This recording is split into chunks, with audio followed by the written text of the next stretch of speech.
One of the many points that we can get from the readings and the gospel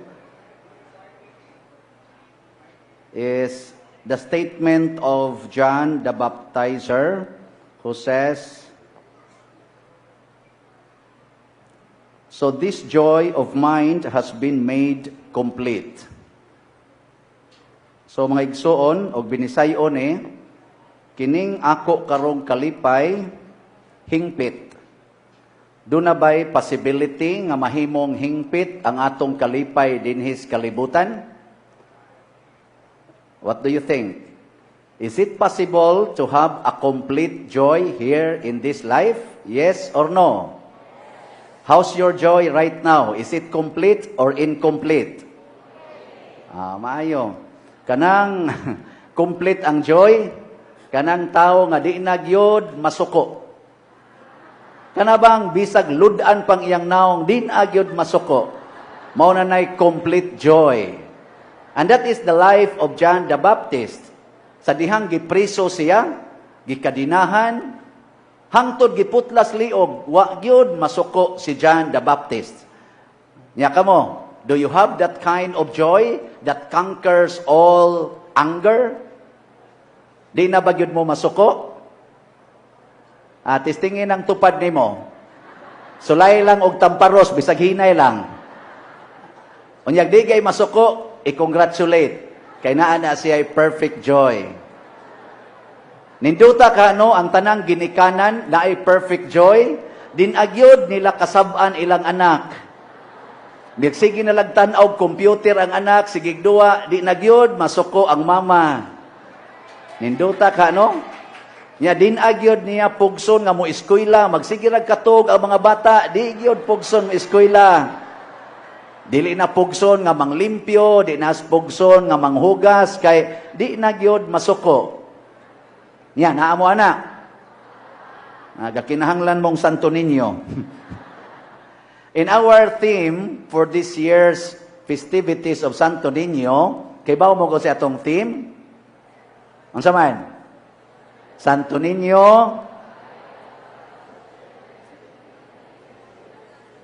Kana. Unsa man ang last two words? Humility and service. Unsa man? Gusto mong mo sunod ana? Gusto mo nga mag-practice og humility? Gusto mong mag-practice og service? Tudloan ta mo. What is humility? Wasan mo kay bawo? Pagpaubos. Unsa man ang pagpaubos? Humility. Unsa man ang service? Pagserbisyo, alagad. Unsa man ang alagad? Serbisyo. May pagmanguli mo sa inyo. Humility means to accept everything and everyone without complaint. Ang pagdawat sa tanang, butang o mga tao nga wa gyoy pagreklamo. Mo na humility. Agree, disagree? Nya, naamo ana. Di mo reklamador. Tanawon pala ng inyong naong, wa na, ilhana. Kanang tanang nangiskis og kilay, reklamador na. Tanawa inyong tupad, basta nangiskis kilay, kana, reklamador. Kanang tanang nagpa-colors buhok, reklamador na. Mo na siya. Kana, duha pa lang nakabuk akong gi-mention. Nya, built-in gina ninyo. Nya, gamay ra kay na nga butang. Unsa nakano sa dagkong butang. Ang mga asawa, di mo reklamador sa inyong bana. Wa na mo tingog. Kamong mga bana, wa mo magsigig reklamo sa inyong asawa. Otros ang wa mo tingog. Kaming mga pari, wa mi magreklamo sa ninyo. Depende sa kolekta.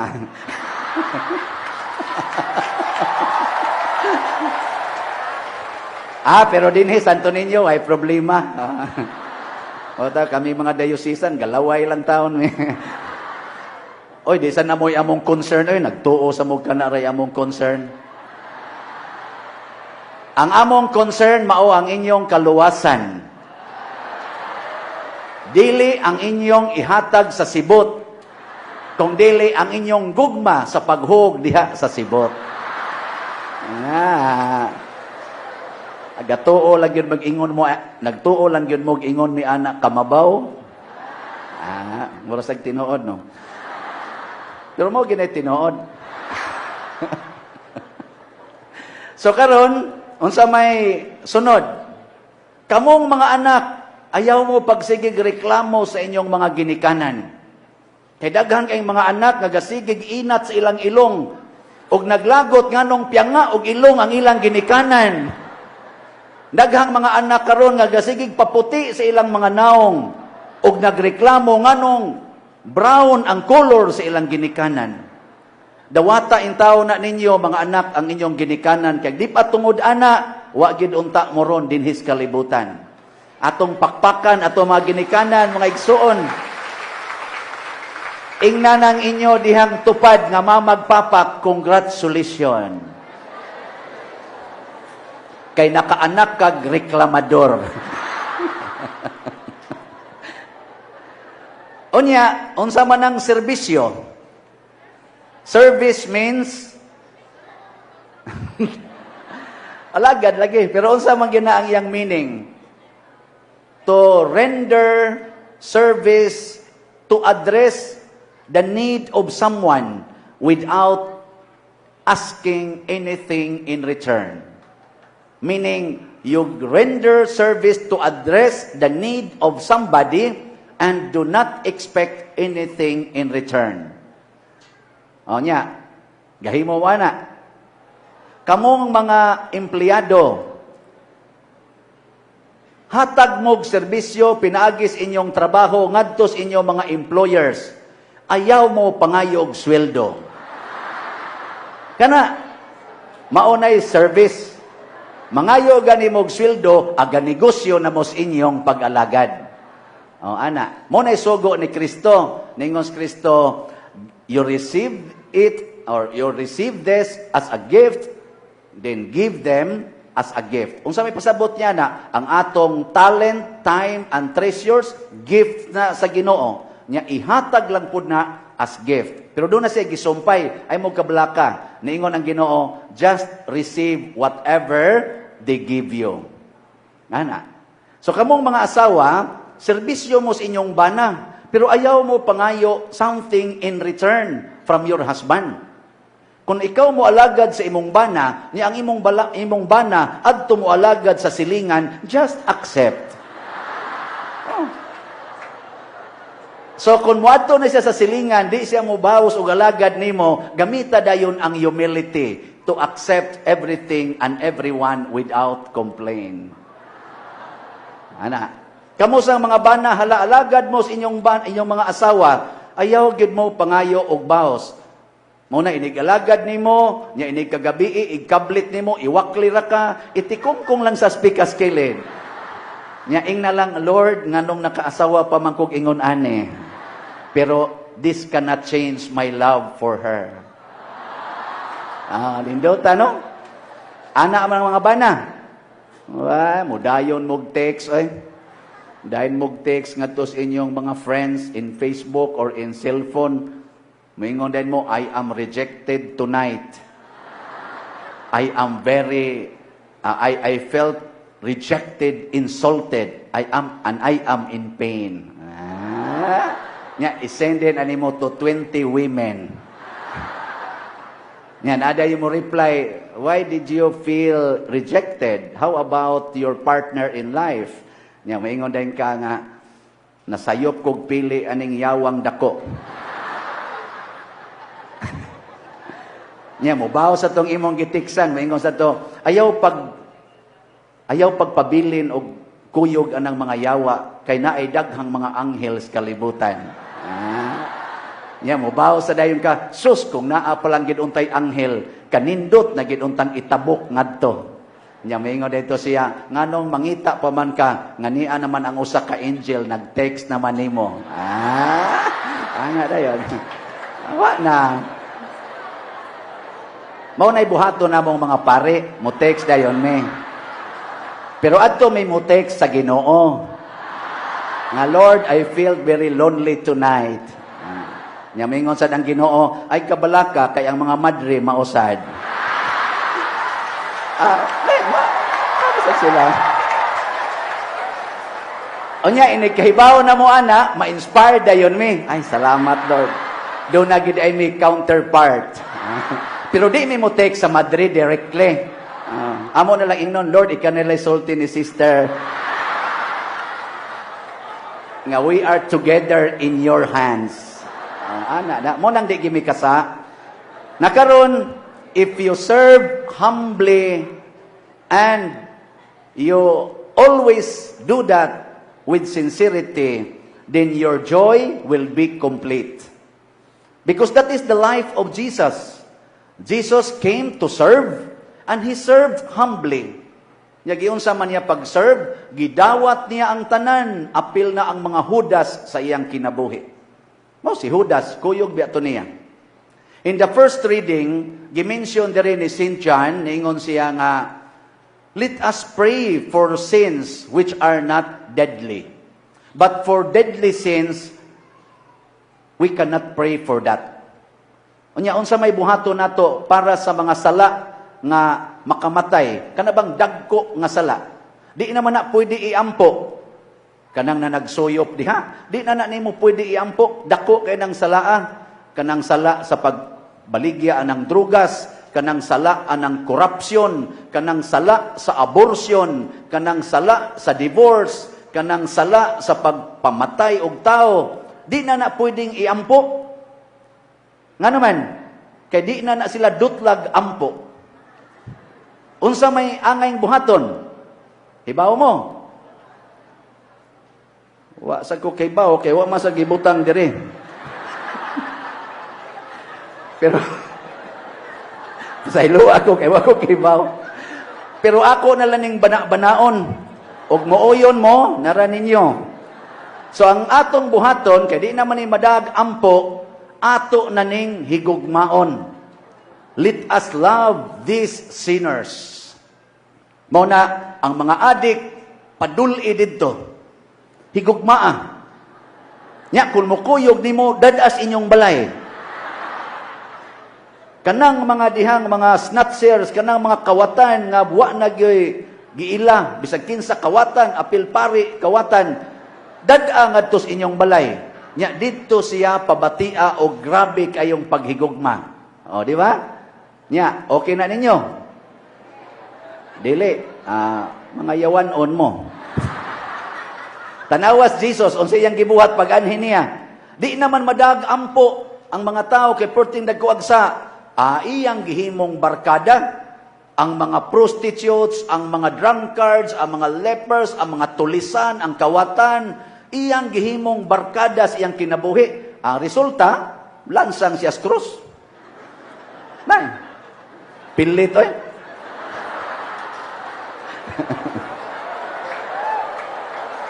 Kamo diha, sinog-sinog buwan ng Santo Niño. Oy, kana si Santo Niño, magsige nag-ingon ninyo, ayaw honong dinhi ha, ang sangko gyud ka didto. Amo na kamong gasinog diha, iglalansang mo sa cross. Nya, sugot mo na. Wa gyapon. Nya mao na siya mga igsoon ang sikreto para ma-experience nato ang complete joy. Once we accept pains and sufferings in life, in God's name and in God's way, then you will experience the divine joy, the joy that the world cannot give, that even if you are in the midst of sufferings, you can still experience that joy.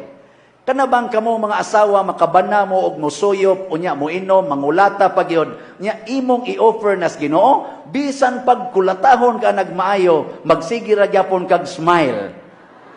Nakasuway na mo, ana? Suway eh. Di ba mamatay mo nga nag-smile? Og maunay nindot kayo. Ya kining maong smile, kining maong joy, mauni ang makapatransform sa kinabuhi sa atong isig katao. Ang usa ni ana nga highlighted kaayo anang transformation nga gihilakan o giampuan kada adlaw gaagas ang luha sa nahigugma niya maoning atong founder aning mga buutan na mga Augustinian fathers and brothers dinhi si Saint Augustine. Oh, kay kana Saint Augustine medyo buangon man gid na siya. Nya sa sigig yung paambit ni Santa Monica sa iyang kabuutan, sa iyang gugma, sa iyang hilak o sa iyang ampo. Sus, ang buangon nga anak, nag-edad na gutog 30 kapin, nahimong pare, nahimo pagyong obispo, nahimo pagyong santo o doktor sa atong simbahan, nga karon mihatag nato niining dako kaayong grasya o gasa dinhi sa Sugbo nga mao ang katilingban sa mga Augustinian fathers nga maoy nagdumala og naghatag nato niining debosyon ni Señor Santo Niño. Pakpakan nato ang mga Augustinian, my dear friends. Gusto mo maka-experience sa kinabuhi ni Santa Monica? Then serve humbly to the members of your families. And accept without complaint everything that God allows you to experience. Maghilak ginoon ta usahay parehang Santa Monica. Ako bitaw sa una, ni graduate ko nga pobre kayo. Ang ako yung hunahuna, number 1, mao gyud nga ako ning tagaag kalipay ang akong pamilya. Mao tong nakatrabaho ko diha sa Fairmart, ni graduate ko og commerce accounting diha sa CCC nga karon UC na karon. March 1987 nya nakatrabaho ko diha sa Fairmart Cebu, 138 naman tingin na karon. Og June 1987 nya nabalhin ko ngadto sa Land Bank of the Philippines kanang skina diha sa kuan Santo Rosario pagka mga October 1987. Pag-abot na nako sa Land Bank, na regular ko the following year, mga April 1988, nagsige na ko gunahuna, kini, nindot na yung kayo ni among pamilya anis, papag mama, ako mga igsuon, makakaon na yung insakto, nga naikanon og sudan, lab, hatag ginako tanan, nya makadawat pag yung tagsaksakong bugas humay, lab, hatag gin ngadtos bukid, kaysa una, makakaon ra mamig humay, panahos adlaws minatay og pista. Abkad to ng ako, na nakoy humay nga tagsaksakob, sige na kog hatag, di lipay na kaiko nga si Papa makakaon na gyud og humay. Ana, oy, ang resulta na sobraag kaong Papa ang humay. Pagka 1989, na-stroke bitaw. Oy, na-paralyzed. Half-body paralyzed. 40 na kong guulang. Ingon ko, Lord, ayuha taon ni Papa. 61 years old si Papa ato. Di jud ko gusto nga magpadayon ng iyang pagka-paralyzed. Mautob, ampo kog maayo. Abi ba nako og ihatag sa Ginoo ang kaayuhang Papa? Oy, pagka 1990, mga November, wa maayos Papa, na igo pagyus bagyong roping ang akong balay nga gamay, nabungkag, na ground zero. Hilak na sad ko, nako Lord, unsa man ni Lord nga, wapaga ni maayos Papa, imo na sang gipunan aning balay. Ampo na sad ko, wa jud ko hunong, aron gyud nga maayo gyud. Pagka 1992, ang ako na sang maguwang laki, nahog sa among hagdanan, dito sa bukid, nabali ang spinal, hala, na-paralyzed na pod. Paghigda na sa akong maguwang laki, niingon dayon ko sa Ginoo, Lord, surrender na ko. Di na ko mo insist unsay akong gusto. Karon duha naman ni kabuk paralyzed, kinsa may sunod. Tanaw-tanaw din ko nilang mama, sa akong manghod, nako, hay man ani Lord, kare, kare, nako. O, kani ba? Diyan, ni-relax ko.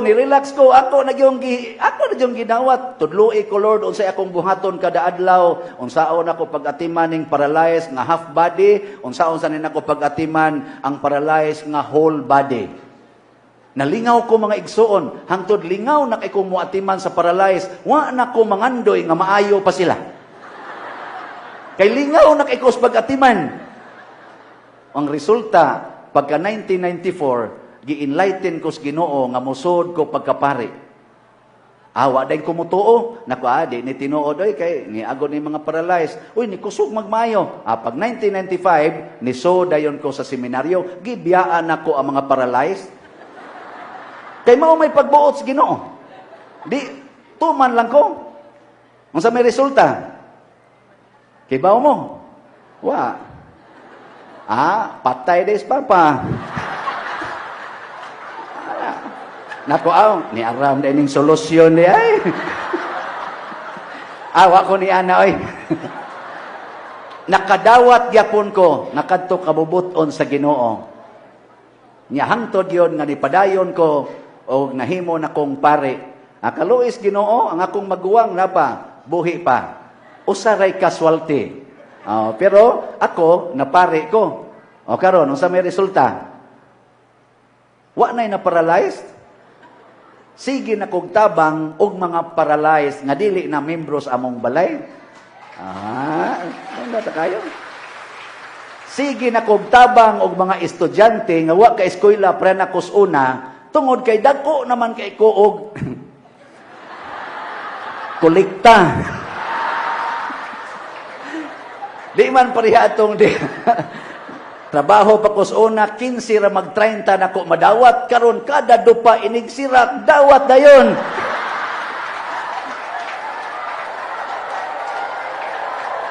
Unya kay midawat man ko nga service ning akong kinabuhi nga sunod dis Ginoo awagin nako kupting kwarta ako yung ipasa ngadto sa mga way kwarta. Mao nay resulta galakaw lang gyapon ko ganiha. Pero dili na mo importante. Ang importante nga doon na gyoy kolekta. Kay doon na may daghang nag-atang nga mga piranha. Og dinhi nakumpleto ang akong kalipay mga igsoon. Kana bitang magsige na kag alagad, nya mudawat ka bisan unsa, muagi kag hilak, pero ang imong kalipay makumpleto. Diin man agikang kalipaya.